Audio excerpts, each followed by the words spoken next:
right, good morning. Welcome back to Buckle Up Garage. Today we are taking the tour at Don Garlits at the Museum of Drag Racing in Ocala, Florida. I can highly recommend. I've done this tour once before and I've been to the museum a bunch of times. If you are a race fan at all, this place is a must.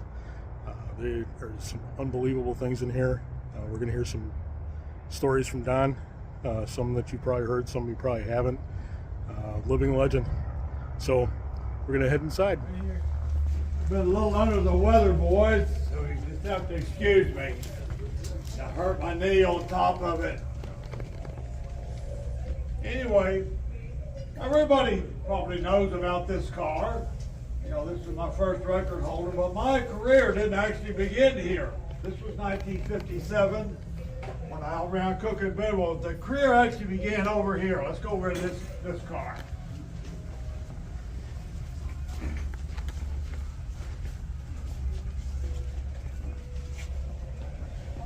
Two years earlier, in August of 1955, the NHRA put on a big Southeastern Championships race up at Lake City, Florida.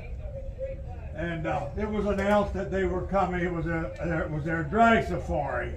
They had different races all around the country, and ours was the last one before they went to Great Bend, Kansas for the first U.S. Nationals. So this was an important race. I had a little Roadster, and it's built back in that next room, a yellow Roadster. So I took the body off of it, and I moved the engine back, and put all this, made the steering and everything, and built this car. And it didn't have the body or the covering over the carburetors. And I towed up on Saturday. Now the race started on Friday, but I couldn't be there on Friday because I worked in a body shop, and we worked on Friday all day. So Saturday morning, bright and early, we drive up to Lake City. I was a member of a little car club called the Strokers. See their little red plaque? I was just a member. I wasn't any kind of officer or anything. I was just a punk kid with a car. But I built this dragster, and this was the first dragster in Florida. At this point, the fast cars were Roadsters, usually 27 Model Ts, all cut down. And I'd won several top eliminators with mine. In fact, my first top eliminator trophy was won with that Roadster. So I tow up to Lake City, and Chick Kennan, the NHRA tech inspector, didn't like the car. He wanted, first thing he told me to do is go over and put that brace for the roll bar. He said the roll bar wasn't braced properly. So I went over to the airport, which was still active, and they said there's a guy over there with a welder that had the hangar. Now this was an old Army Air Corps training field, but the hangar had been leased to a guy that had a shop. And so we cut a piece of pipe and we welded it in there, and I towed back over for the inspection. And then Chick Kennan said it needs to have a body. So I went down to the hardware store and bought two pieces of metal and sheet metal, screwed it on, and I went back to the inspection line, and he said, well, it doesn't have a carburetor cover yet. So I went back over to the airport, and I made the piece that you see that's black over the carburetors, and I went back to the inspection. Now the time is getting away. It's getting into the afternoon now. Chick Kennan says, it isn't wide enough. You got to have a little more. So I went back over to the airport and made the aluminum piece that you see there. And then I was allowed to ride. And I got one time trial on Saturday afternoon. The rest of the guys have been racing Saturday and Friday. So, long story short, I won top eliminator. And the trophy pictures are in here somewhere. And you can see where they're giving me the trophy. So, about 2 weeks later, that's all from Lake City right there. About 2 weeks later, the club had a meeting, and my wife and I went to the meeting, and the president called me up to the front of the room. It was at his house. And he said, the club took up a little collection for you, and we bought this little tea set for you and your wife, commemorating your win at Lake City. Now, mind you, of the club of about 15 members, nobody had won anything, not the class or anything, and I won the whole race. And the president hands me the tea set, and he says, I guess you'll retire now. And I said, Gene, why would I do that? He says, because you will never beat the Californians. Almost 2 years to the date at Cordova, Illinois. I beat the Cook and Bedwell car. That's the one by the fire extinguisher. The world champion. The first car over 160. Had the world record. Nobody had outrun him. I was the first car to put a wheel in front of him. And here I am, there's the car, the way it looked, and I'm on the return road coming back from the win. And we got to the head of the staging, and Jim Lamona, the president of the ATA, said, in all fairness to the world champion, we'll have to see that run again. So I outran him again. 996 beats a 10-0 every time. And it really gave me inspiration. I knew that it was possible to go fast. I looked at all the cars there that were in attendance. There was everybody. See, NHRA was on, they were on fuel, but the World Series had been going on for several years, longer than the NHRA had. So there was lots of cars that came back for the World Series. In fact, the World Series is where the first 150 was turned with the muscle bomb. That's in the back wall back there. That's that twin engine car. Lloyd Scott, they went 150 miles an hour at Lawrenceville at the World Series. But now the World Series had built a special drag race strip just for racing. This was the first strip built in the country at Cordova, was just for drag racing. And the ATA World Series was held there.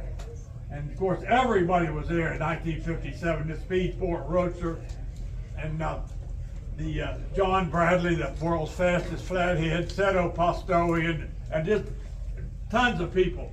I looked at all the cars, and the top speed of the meet was 165 by Cook and Bedwell. They did get the top speed money, but they didn't get the top eliminator prize. And I came home and I changed the car from that look right there to right here.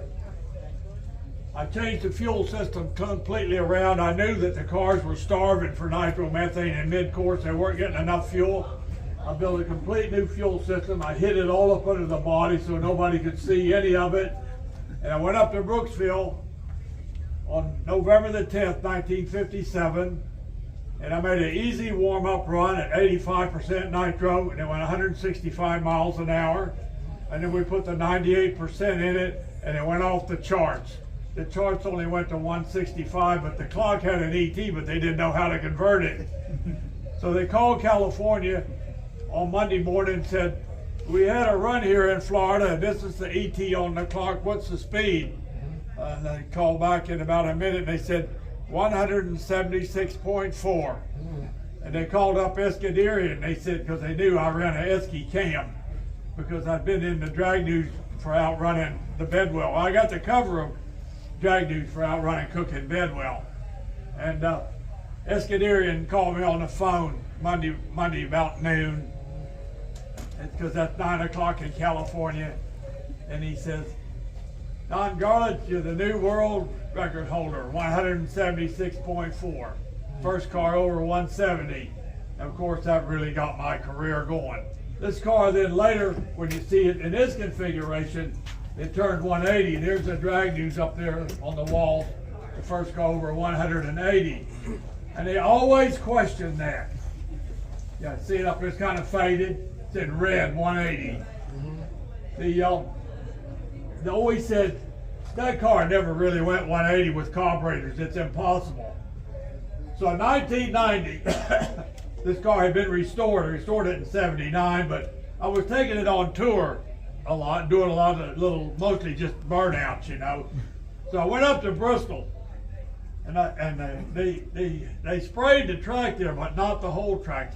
There was a little strip on the side of where they sprayed, which was dry pavement, and that's what this car needs. It can't run on sprayed track because it spins the tires. So I told the operator, I said, I'll just make a little burnout there. So I lined up and staged it, and I made the burnout, but I didn't lift. I just stayed right on it. I drove it right through the light. It went 182 miles an hour. And I have the time slip. If you look on my website, Swamp Rat Gallery, and you look at Swamp Rat 1, the time strip is shown there, where we went 182. So much for the naysayers. But the NHRA really got upset about that because they said the roll cage is not proper for that kind of speed. But you know, we did all that back then. It didn't bother us not. Anyway, this car never got away from me, but there is a strange situation about it. It went through a tornado in 1966 at my shop in Tampa, and it was all complete car, but the tornado destroyed the body, and but the rest of it was okay. And a friend of mine up here in Leesburg wanted to build a car, and we were in really bad shape with that. Everything was just destroyed there. The building was leveled, and we were trying to raise money. So this guy came up from Leesburg, and he said, I'd like to have the front end and the rear end and the tires and the wheels off of it. I would like to build a Dragster, but I don't want the frame. So I sold it to him. This was in 1966. In 1979, I put a piece in National Dragster that I was going to restore the car. I got a phone call from the kid up in Leesburg. He said, would you like to have all those parts back? He said, I never used them. I said, really? He said, yeah, they're sitting in my garage right where I unloaded them out of the truck back there in 1966. I've never touched them. You can have them if you want to come and get them. So I got all the front end pieces, had to re-chrome it, naturally it was rusty. But the darn tires still had air in them. I was so tickled. I got the whole thing. Of course, it all just bolted back together, and I built a new body, which was not hard, you know. So anyway, that's how the whole career got started.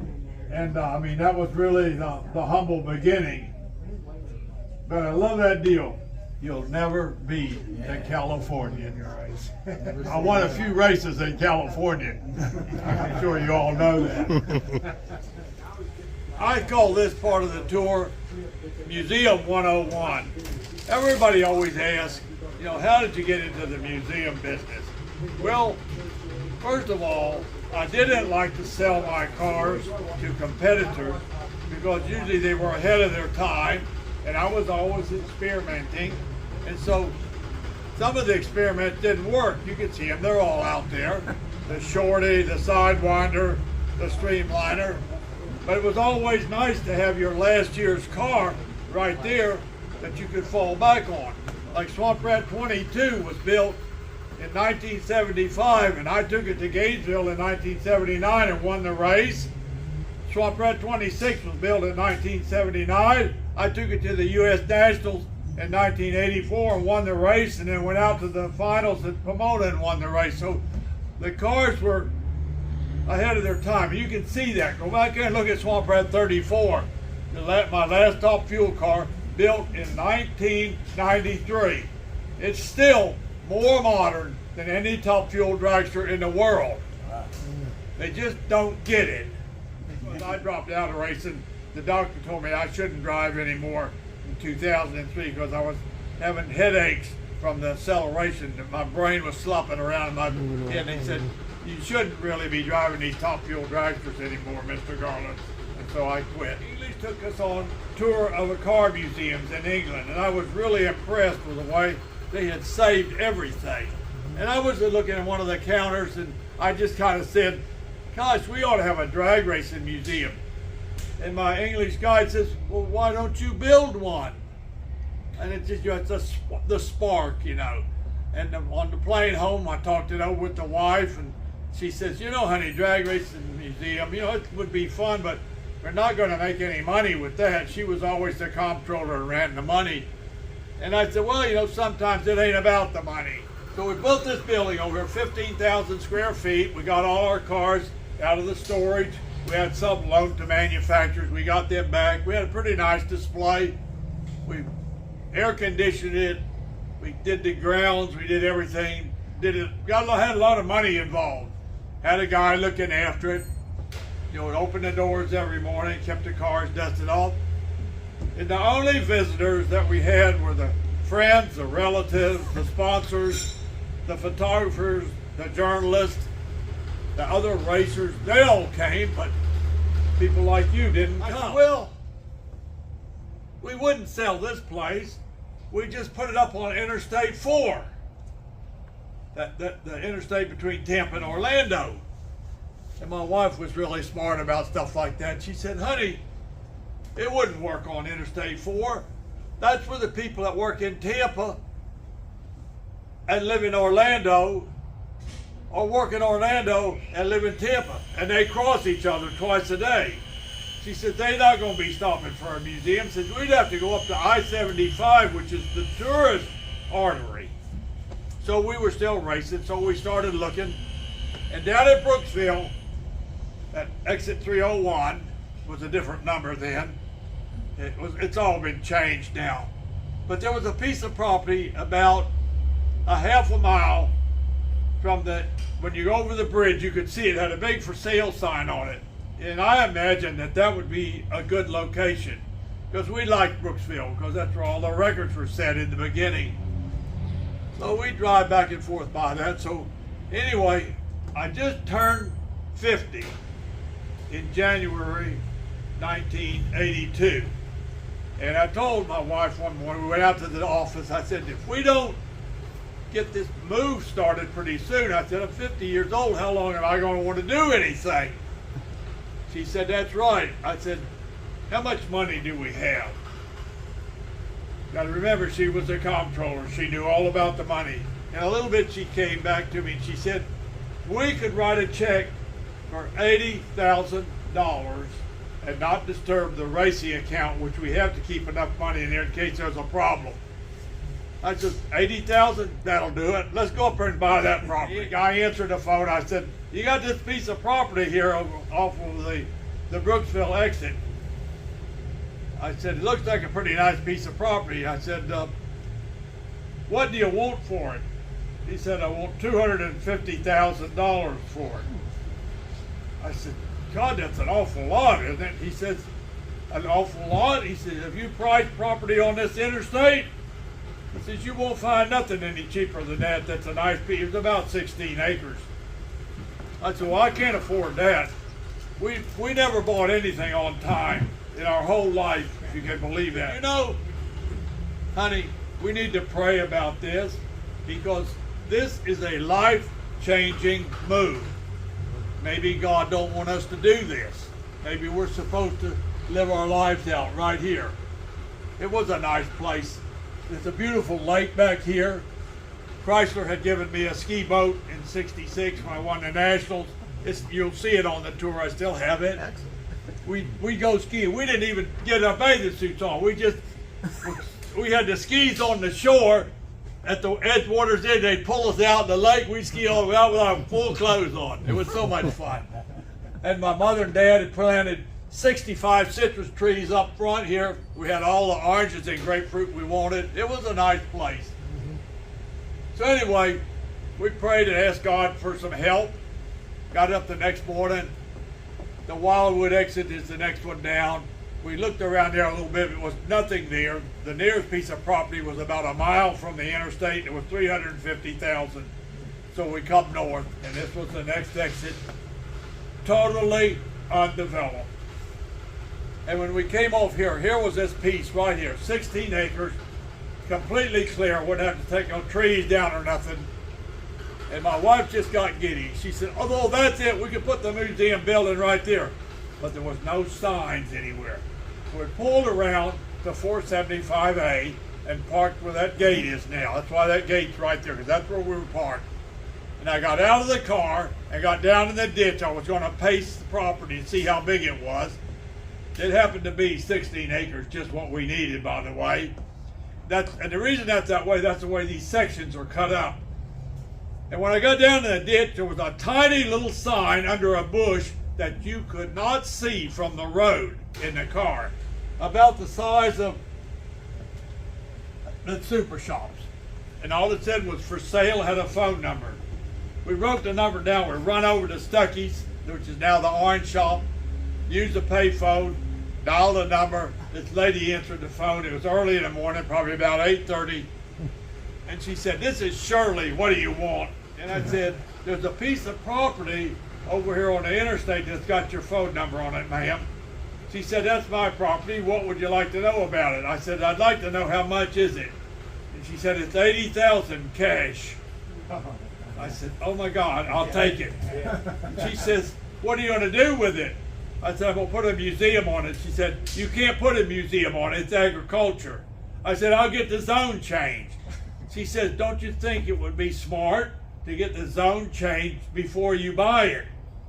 I said, "No, I'm going to take it just like it is. I'm going to take my chances with the county commissioners." She said, "Okay." So 30 days later, we owned it. We walked down that south property line the day of the closing, my wife. It was just a barbed wire fence in it. It used to be a big, fancy, beautiful house right over there. It burned down. And this man come out of the house. He come over to the fence. He introduced himself. He said, "I am Robert DuPont of the DuPont family, and we own the farm south of you. We understand you bought this property." I said, "Yes, sir." He said, "We didn't know it was for sale." The old man that was leasing it had hid the sign under a bush because he didn't want to give it up. He was probably on a real sweet deal. He said, "I'll give you $180,000 for it, cash right now, if you would like to sell it." And I said, "Sir, that's a generous offer, but I cannot ever sell this property." And he says, "Why is that?" I said, "Because God gave it to me personally." And he just kind of looked at me like I was crazy, you know. But it's the truth. A car drove in, a man and his wife and 3 young boys. And they said, "Is this the drag racing museum?" I said, "Yes, sir, but we're not open." And we just keep on working. He got out of the car and he walked here to this door. It was all wide open because it was cool like now. We didn't have the air on. We were trying to save money. And he looked in there and he saw all the cars. They're all kind of stacked in the middle. He come back out and he said, "Mr. Garlits," he says, "the family and I have come a long ways." He said, "Could we just go in and look around? We won't touch nothing." And I said, "It'll be just fine, but it'll be $25. And they shelled out the 25 and then they went.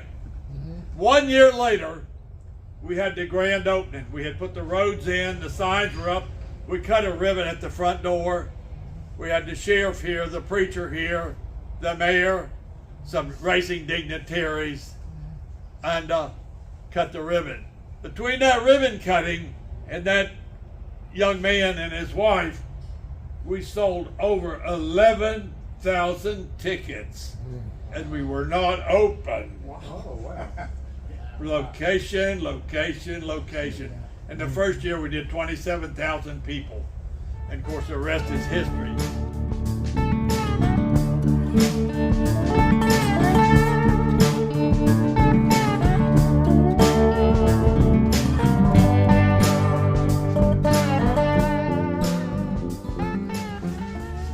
The newest machine in this shop is this Okuma lathe, 1967.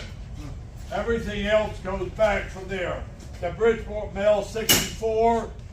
The bandsaw, 1960. There's a welder behind you over there that's orange, 1960. That welder's welded every one of the cars in my building that's got my name on it. And it still works just as good today.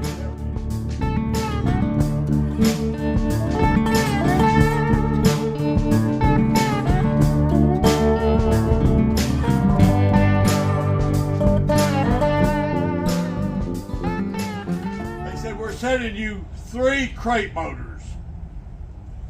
One of them is there, one of them is in my truck, and one of them is still in the crate back there, never come out. They said these are motors off the dyno that we wouldn't put in somebody's car that we were doing experimental work with, and they're real nice motors. We don't want to throw them away. Maybe you can use them. And I'll tell you, they were nice. They said, what we want you to do, we want you to take and build us one top fuel motor on the stage 3 Hemi, just like you was going to go top fuel racing. We want to do some dyno work. I said, okay. So all the stuff is handmade, all the manifolds, all the drive, because there was nothing for this engine in 2007. I got it all finished, and I called him up. I said, where would you like the motor shipped? And the guy says, we've had some second thoughts about nitromethane in a dyno cell. We think it's dangerous. I said, you're right about that. You wouldn't want to use it in a dyno cell. He said, have you got a car we could put that engine in? We want to make a commercial. I said, I got just a car. So we put it in this car. They wrapped it because it didn't look like this back in 1968. We went down to Bradenton. We made about 15, 20 half passes because it doesn't have the 5-pole roll cage. And the engine just performed flawlessly. And I noticed that in the daylight down there, you could see the flames sticking out of the pipes. That combustion chamber really mixes the nitro up and makes the flames pretty. So this became my cackle car, and we used it since 2007. We're still using it. So we're going to start it for you. We started on gasoline. We have a gasoline primer here, and it runs on gas until it gets a little temperature. Then we switch it over to nitro. It makes about 1,000 horsepower on gas, and it makes about 3,000 on nitromethane. And you won't need a dyno to tell that. You'll be able to tell that yourself. Now you're going to get the starter. Turn around. Okay.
You know, I'm 93 on the 14th, and I'm not feeling too good, but I'll tell you, that was just like a shot of heroin. I tell you, I just love that. Like, there's just something about it. Which brings us to another subject. Here's my electric dragster. And of course, these electric cars will never replace what you saw just there. You just can't do it. But this is a toy for me. I like this because there's no rules. And you know, in top fuel, you can't do anything anymore. Everything is very strict rules. Electric drag racing is just, you know, do whatever you want. And I've had some fun with this. And just to bring you up to speed, I just got the motor back from Flanders in Lakeland, and they tricked this motor up where it will go way over 6,000 RPM and make about 1,500 horsepower. And then we went to China to a battery manufacturer and told them what we had and what we needed. And they built us a battery that will support 3,000 horsepower in electric. And that battery is on the boat coming this way at this point. So in the very near future, we're going to be setting the new world record, which is 202 right now. And I'd like to raise it up to at least 210. I think this car will do it. It's a nice lightweight car, and it's got all the good stuff. So keep your fingers crossed and watch Facebook.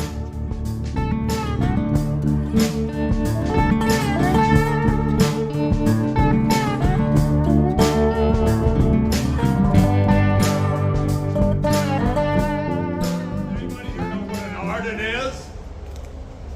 I see one hand. Two.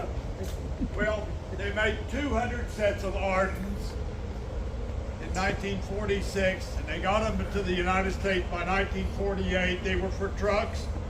It's a hemispherical aluminum overhead valve kit for a flathead Ford.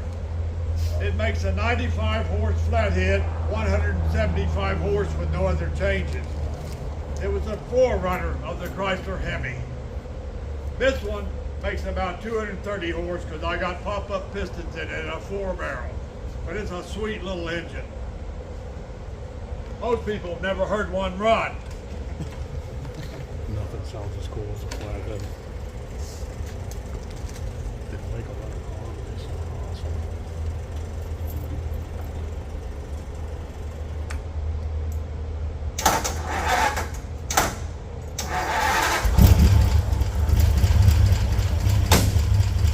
I've driven this one as far away as Gainesville.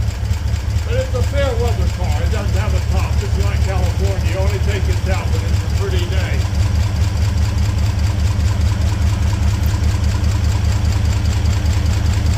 I just love the way the little valves tick.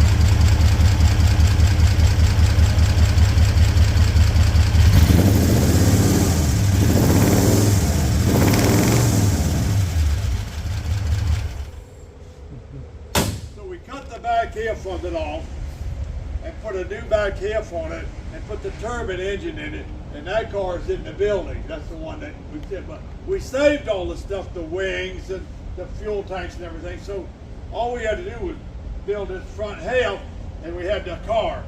And I really liked it the best like this. I think it was a much nicer car when they had the Hemi in it.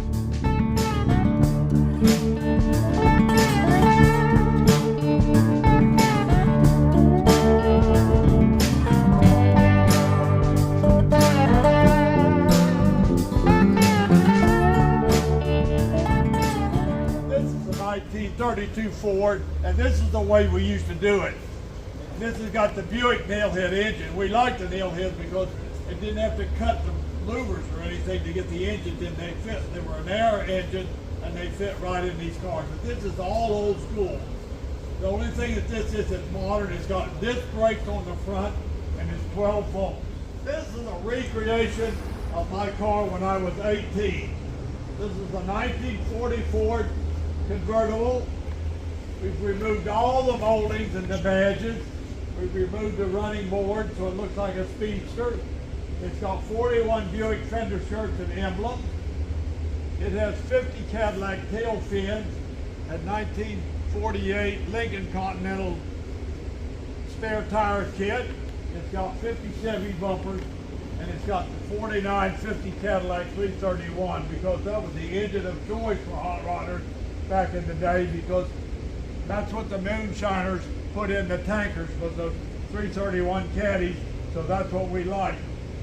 And when I went to get an engine for my 39 Ford, I went down to the guy that had all the late model engines, and I wanted a 331 Cadillac. And he said, "Don, I don't have one in the house." He said, "The moonshiners just left here with their 18-wheeler, took every Cadillac and old engine we had." He said, "But I got something that's better." I said, "How could it be better if the moonshiners didn't want it?" He said, "Because it's more powerful. It's a 1954 Chrysler 331 Hemi." He said, "It's got more power than the Cadillac engine, but it's a little heavier, so the moonshiners don't want them because they'll wash out in the mountains in the turn." He said, but you're going to need for a tow vehicle, so you'll be just fine. So I bought it and I put it, that was the best decision I ever made because that thing was really strong. And later it ended up in the Dragster, which will go right back here and I'll show you. Here it is, there's the 1954 331 in the Dragster. On the flathead Dragster, we realized that wasn't going to be able to do it anymore. I built this new car out of 31 Chevy frame rails, and this is how it looked swap out one the first time at the track.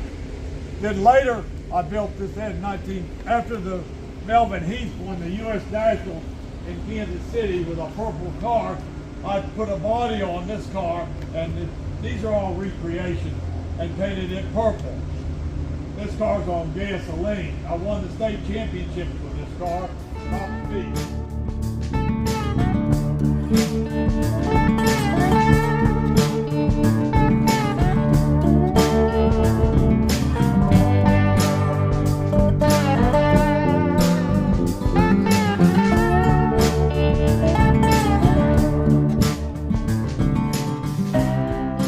This is an interesting car.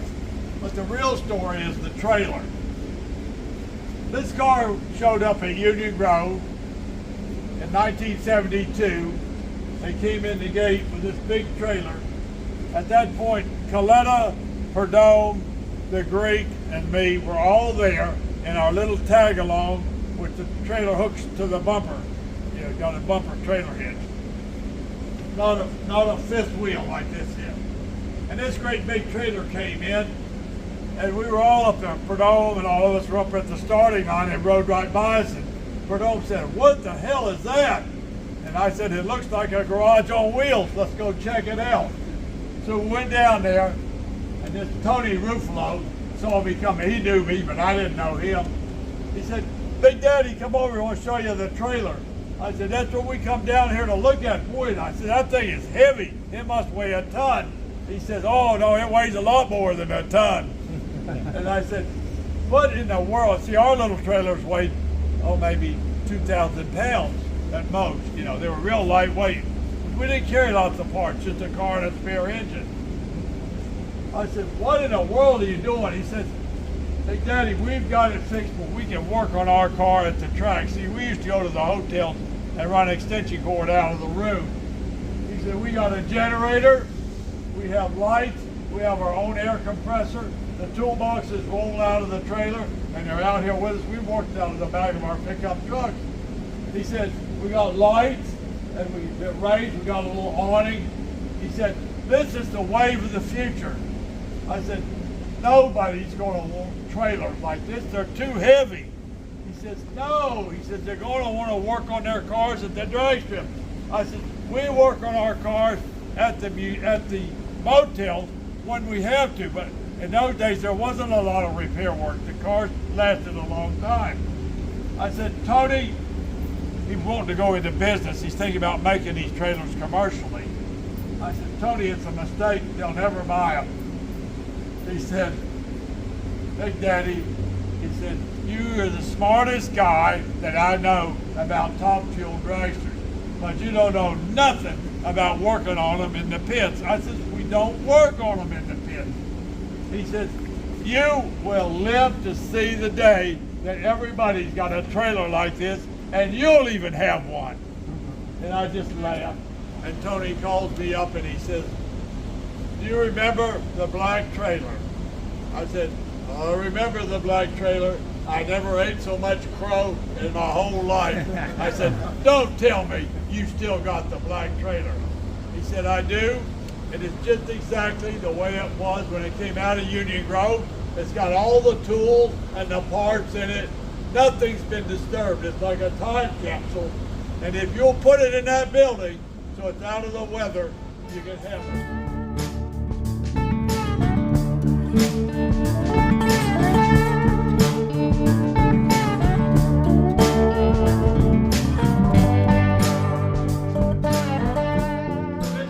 Flathead engine, about 175 to 80 horsepower. This was a brand new kit on a 48 Ford truck motor. Everything is just exactly the way it's supposed to be. No cam change, no piston change, no distributor change. When I start this thing up, now remember, you heard the 110 horse. Now wait till you hear this.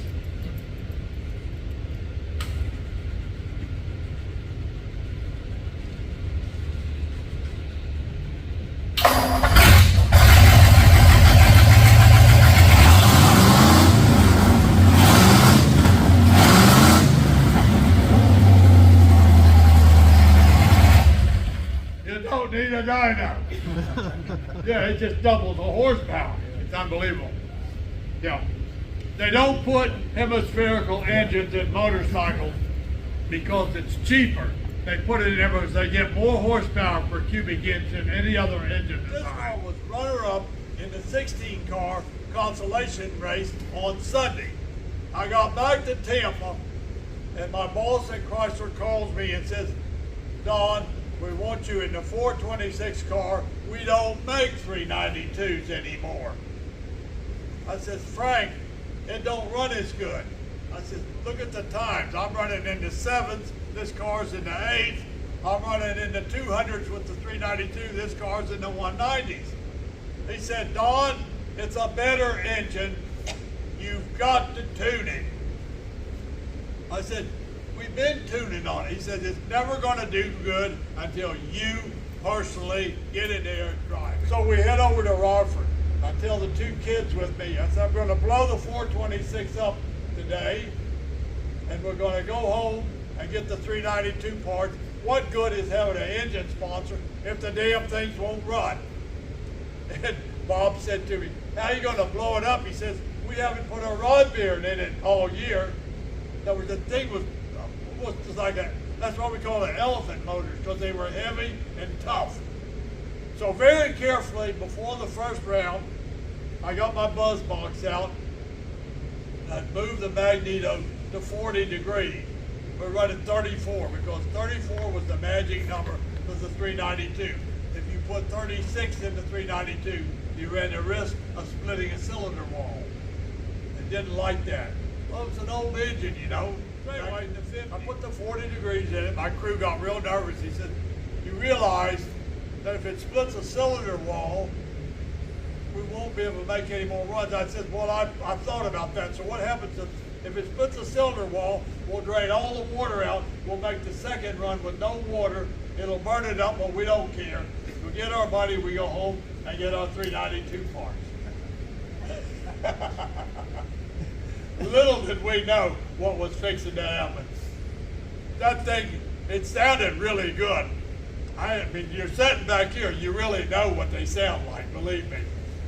I mean, the frame rails are just shaking. 213 miles an hour in 7.51 seconds. It was a new world record, but it didn't count because we weren't on record clocks. But I mean, this was a ride.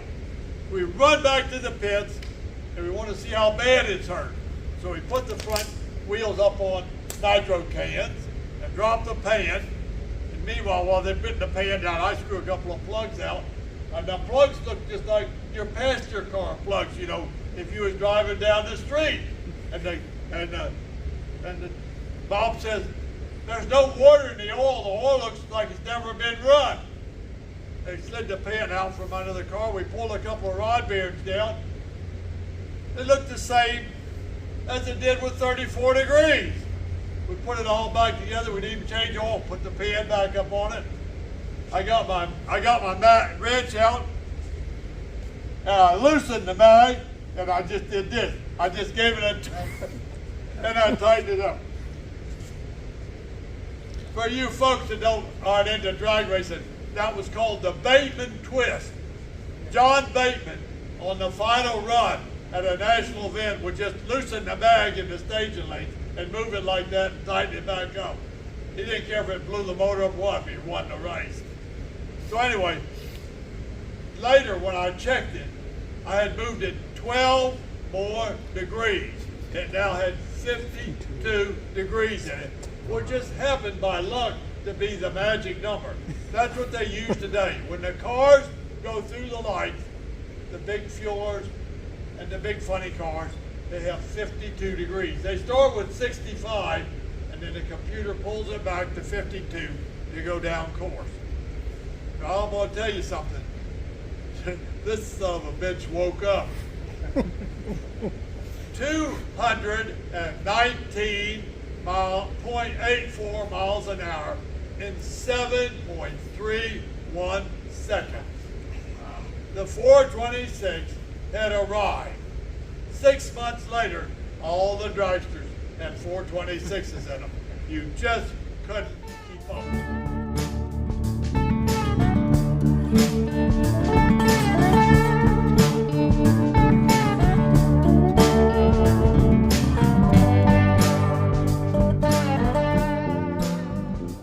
A couple of Smokey Yunick stories. Would you like to hear that? Absolutely. Okay. I went to California in December of 1959. They had a great big race out there at Riverside. They lined up 9 California cars on one side of the strip, and they paid me to come and race each car. In other words, it wasn't like an elimination. I went to, each guy, they paid the strip money to get to race me. In other words, see, in a normal race, you're not guaranteed that you're going to race anybody, you know. But they wanted to know that they were coming out there to race me. So I raced 9 California cars and outran each one of them in an afternoon. I got paid $7,500 for this, and I was really proud about it. Never had to pay it all, never had the heads off, and the engine was still good when it was over. And it was 3 days before Christmas, so Art and I drove back in 54 hours. We set a record from Los Angeles to Tampa in 54 hours, no interstates. But Texas, New Mexico, and Arizona had no speed laws on the open highway. And so I was towing with a 50 Cadillac 4-door sedan that I built for the moonshiners, and they'd never come and picked it up, so I had a mechanic's lien title. And this car would maintain 100 miles an hour forever. That's what we did. We had extra cooling and extra clearances, and so you could just hold it on 100 miles an hour and just go. And when we was towed around 100 miles. You could look through the mirror and you could see a little bit of light under the trailer tires, everyone, just a single light flare. And we're just hung out there. Anyway, I was so proud of that. We beat all those top guys, beat Art Christman in the final. He was the top dog out there. And he waited till last to run me. In hopes I'd be wore out by then. And we actually set the low ET 852, 181 miles an hour on the final run. So I was just beaming, you know. So I hooked it all up, and me and Art drove over to see Smokey. I'd heard of Smokey, but he was like a hero, you know. And I went into his place here, and I was really surprised when I pulled up and said, "Best damn garage in town," right on the door, right on the wall, you know. And I said to the lady, "Is Mr. Yunick here?" She said, "Yeah, he's right down that hallway, that open door." So I went down the hallway and I knocked on the door. He never even looked up. He said, "Come in." And I walked in. He's still looking at his desk. And I said, "I'm Don Garlits." And he looked up at me and he said, "I've heard of you." I said, "I got my car out here. I just come back from California. I outrun all the California cars, there 9 of them. And I outrun every one of them. And I brought my car over here to show you." He got up from his desk. He said, "I'd like to see that." So he come outside. He walked around. He had his pipe, you know, with his cowboy hat. He walked around the trailer and to the back of the car. He said, "What do you tow it with?" I said, "This 50 Cadillac." He said, "Where do you have all the parts and the tools?"